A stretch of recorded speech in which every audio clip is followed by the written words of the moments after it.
1167조 원에 달하는 신탁 시장, 이 시장의 현실과 미래 화두에 대해서 살펴봅니다.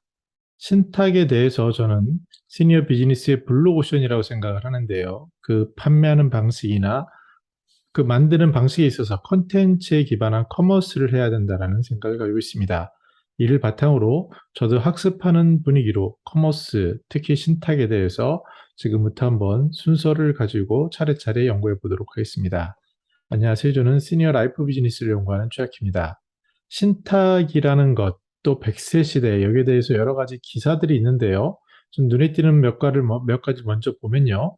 신탁은 아무래도 가진 자산을 어떻게 상속할 것인가, 특히 이제 상속하면은 어떻게 절세를 할 것인가, 그리고 상속 과정에서 자녀들의 분쟁을 어떻게 방지할 것인가, 이것이 우리나라의 현재 수준, 어떻게 보면은 좀 안타깝지만 그런 기반에서 현실 세계에서 어떻게 풀어갈까에 대한 답으로 나타났다라고 볼 수 있습니다.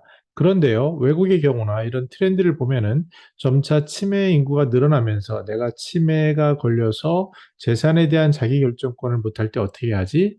또는 자녀에 대해서 무조건 이 재산을 상속해주면 다 써버리면 어떻게 하나? 그래서 대학에 입학하거나 취업해서 어떤 특정 조건이 달했을 때 신탁이 이루어지게 하는 인센티브형이라든지 내가 사랑하는 반려동물을 돌봐주는 펫신탁, 또 그리고 꼭 고액만 아니라 돈이 적어도 할 수 있는 여러 가지 보급형으로 변화들이 일어나고 있는 것이 신탁 시장이라고 할 수 있습니다. 이것은 최근 더 이상 상속의 문제, 즉 죽음을 앞둔 어떻게 믿고 맡길까에 대한 이슈에서 그 이전에 어떻게 자산을 관리하고 내가 생활을 할까까지 확대 중이라고 할 수 있습니다. 이를 잘 보여준 기사가 조선일보에서 나온 최근의 기사인데요. 신탁을 믿고 맡긴다라는 그런 의미에서 넘어서서 맡겨서 굴리고 불려서 물려준다라는 제가 생각할 때는 조금은 좀 과하지 않나 이런 생각도 들지만 그렇게 시장의 수요에 맞춰 가다 보면 이러한 고민들까지 가는 것 같습니다.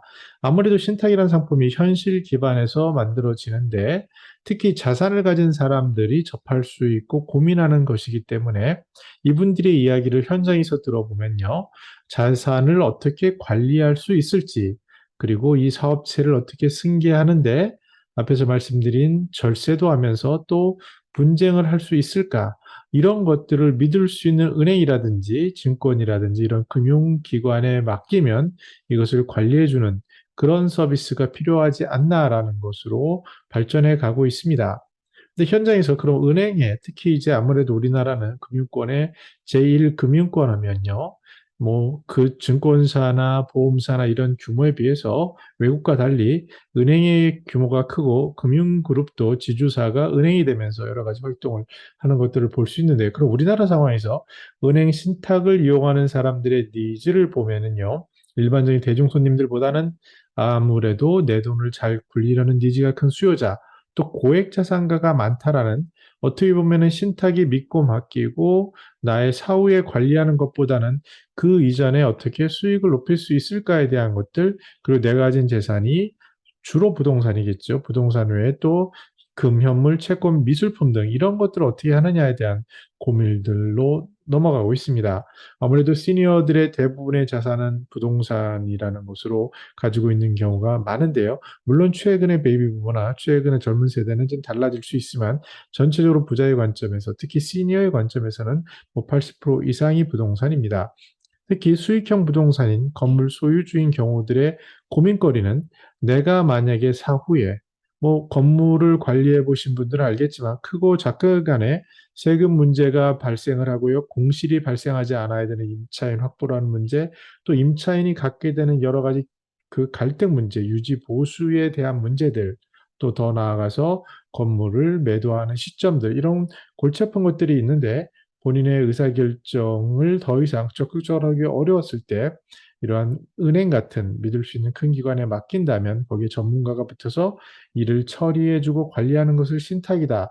이렇게 보고 있습니다. 그래서 요즘 하나은행에 아무래도 하나은행이 가장 뭐 앞선 신탁 쪽의 사업이라고 그런 기관이라고 뭐 볼 수 있는데요. 거기에 신탁사업본부의 화두가 뭐냐라고 물어보니까 기사에서는 손님의 삶의 여정, 그리고 수요에 부합하는 새로운 상품, 포트폴리오를 구성하고 운영하는 것, 또 시장을 선도하는 것, 관리하는 것이 주요하다라고 하면서 아무래도 앞선 일본과의 협력을 통해서 배우겠다라는 얘기를 하고 있습니다. 기사의 사례 중에 가장 잘 나타낸 게 우리가 잘 아는 마이클 잭슨의 경우인데요. 어마어마한 재산을 가지고 있을 때 이분이 이런 얘기를 했다고 합니다. 수익의 20%를 어린이 자선단체에 기부를 하고 또 각종 비용, 상속세라든지 병원비, 장례비, 변호사비를 빼고 나머지 50%는 어머니에게, 나머지 50%는 미성년자에게 돌려줘라. 운영하게 해달라고 해서 신탁을 어머님 이름을 따서 캐서린 잭슨 신탁, 그리고 자녀들은 마이클 잭슨 자녀 신탁으로 분리해서 그들의 삶의 주기에 따라서 운영 수익금을 받을 수 있게 또 지급할 수 있게 이렇게 설계를 한 것을 우리는 알 수 있습니다. 여기서 저는 한 가지 생각이 드는 게요. 우리나라 상황에서의 현재의 초고령화가 아직은 이제 맛보기를 시작했고요. 이 자산을 가진 특히 시니어들이 집 한 채를 가지게 되면 글로벌 관점에서 보면은 적지 않은 자산을 갖게 되는 이유가 많이 있는데요. 이런 경우에 신탁이 과연 원래 의미인 믿고 맡기는 것이냐, 또는 현재 현업에서 어쩔 수 없이 굴리고 불리는 것이냐, 또는 절세하는 것이냐, 이러한 것들은 시기적으로 여러 가지 형태를 통해서 발전해 갈 것으로 보입니다. 그러나 점점 더 초고령화가 현실 속으로 다가오고 1인 가구의 현상이라든지 시니어들이 이러한 어떤 유언이라든지 웰다잉에 대한 철학이 더 커진다면 점차 신탁은 본래의 기능인 핵심인 믿고 맡기는 부분, 특히 그리고 자신의 유산을 어떻게 남기는 부분에 더 현실적으로 다가가는 본질적인 의미의 화두가 생겨나지 않을까 조심스럽게 생각을 해보았습니다. 제 생각이 틀릴 수는 있지만요. 저도 기사를 통해서 또는 보고서들을 통해서 하나하나 같이 이 시니어 비즈니스를 한다는 사람들은 가장 큰 블루 오션인데요. 여기에 대해서 어떻게 준비하고 어떻게 바라볼지에 대해서 살펴보면 좋겠습니다. 저는 더 나은 시니어 삶 공동체를 연구합니다. 감사합니다.